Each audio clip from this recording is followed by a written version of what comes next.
In what may have been the most disappointing game of last Saturday, the Texas A&M Aggies beat Auburn 16-10 in College Station. One of my best bets for this past week was to go over in this game. I thought there were going to be a ton of points. Never mind. Jackson Arnold for Auburn, I really thought he'd have a pulse.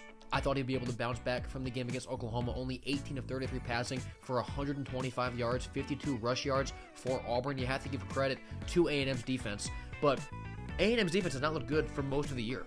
I don't think that's necessarily a great unit. So they played well on Saturday, but a lot of this is on Auburn's offense, I think, really just not being good and just disappointing really through his first two SEC games. Marcel Reed played well enough for A&M, 15 of 22 passing, 207 yards with a pick. Le'Veon Moss and Casey Concepcion really ran that game. Le'Veon Moss ran the ball 21 times for 139 yards and a score, and Casey caught 7 passes for 113. This group of stats right here tells the whole story of the game.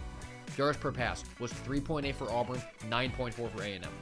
414 total yards for A&M, 177 for Auburn. Auburn was 0 of 13 on third downs, only had 2.2 yards per rush. Everything was wrong.